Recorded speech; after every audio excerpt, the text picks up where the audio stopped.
Chapter 5. Winn Dixie couldn't stand to be left alone. We found that out real quick.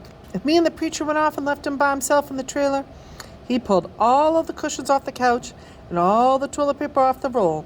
So we started tying him up outside with a rope when we left. That didn't work either.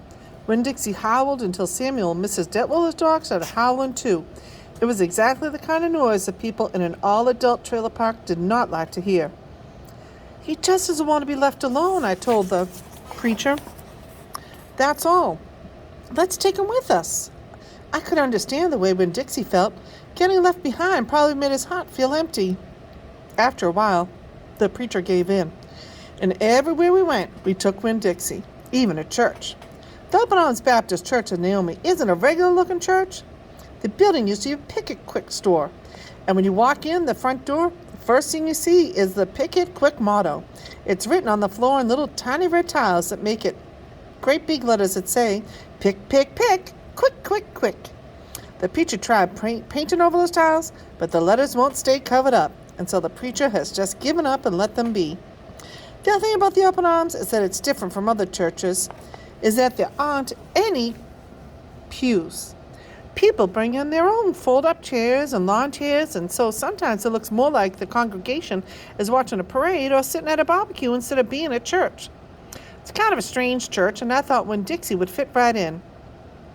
But the first time we brought Winn Dixie the Open Arms, the preacher tied him up outside the front door. Why do we bring him all the way here just to tie him up?" I asked the preacher.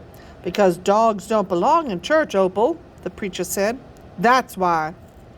He tied Winn Dixie up to a tree and said how there's lots of shade for him and that it ought to work out real good. Well, it didn't. The service started and there was some singing and some cheering and some praying. And then the preacher started preaching. And he wasn't but 2 or 3 words into the sermon when there was a terrible howl coming from outside. The preacher tried to ignore it. "Today," he said. "Arr, said Winn Dixie. "Please," said the preacher. "Arr, said Winn Dixie back. "Friends," said the preacher. "Arr." Everyone turned their lawn chairs and fold-up chairs and looked at one another. "Opal," said the preacher. "Arr, said Winn Dixie. "Yes, sir," I said. "Go get that dog," he yelled. "Yes, sir," I yelled back. I went outside and untied Winn Dixie and brought him inside. He sat down beside me and smiled up at the preacher, and the preacher couldn't help it. He smiled back. Winn Dixie had that effect on him. And so the preacher started him preaching again. Winn Dixie sat there listening to it, wiggling his ears all this way and that, trying to catch all the words. And everything would have been all right, except that mouse that ran across the floor. The Open Arms had mice. They were there from when it was a Picket Quick, and they had lots of things to eat in the building. And when the Picket Quick became the Open Arms Baptist Church in Naomi, the mice stayed around to eat all the leftover crumbs from the potluck suppers. The preacher kept on saying he was going to have to do something about them, but he never did. Because the truth is, he couldn't stand the thought of hurting anything, even a mouse. Well, when Dixie saw that mouse, and he was up and after him, 1 minute everything was quiet and serious and the preacher was going on, and the next minute, Winn Dixie looked like a furry bullet shooting across the building, chasing that mouse.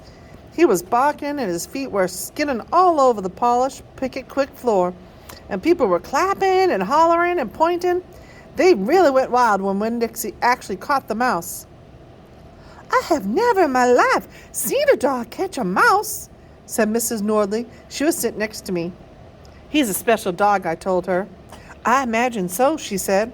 Winn Dixie stood up there in front of the whole church, wagging his tail and holding the mouse real careful in his mouth. Hold on to him tight, but not squishing him. "I believe that mutt has got some retriever in him," said somebody behind me. "That's a hunting dog." Winn Dixie took the mouse over to the preacher and dropped it at his feet. And the mouse tried to get away. Winn Dixie put his paw right on the mouse's tail, and then he smiled up at the preacher. He showed him all his teeth. The preacher looked down at the mouse. He looked at Winn Dixie. He looked at me. He rubbed his nose. got real quiet in the cricket pick. "Let us pray," the preacher finally said, "for this mouse." And everybody started laughing and clapping. The preacher picked up the mouse by the tail and walked it out and threw it out the front door of the picket quick. And everybody applauded again. Then he came back and we all prayed together. I prayed for my mama. I told God how much she would have enjoyed hearing the story of the Winn Dixie catching the mouse. It would have made her laugh. I asked God if maybe I could be the one to tell her that story someday.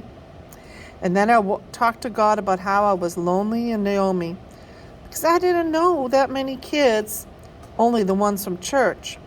And there weren't that many kids at church at the open arms, just Dunlap and Stevie Dewberry, two brothers who weren't twins but looked like they were, and Amanda Wilkinson, whose face was always pinched up like she was smelling something real bad, and Sweetie Pie Thomas, who was only 5 years old and still mostly a baby. And none of them wanted to be my friend anyway, because they probably thought I'd tell on them to the preacher for every little thing that they did wrong. And then they would get in trouble with God and their parents. So I told God that I was lonely, even having Winn Dixie. Finally, I prayed for the mouse, like the preacher suggested. I prayed that he didn't get hurt when he was flying out the door of the Open Arms Baptist Church of Naomi. I prayed that he landed on a nice, soft patch of grass.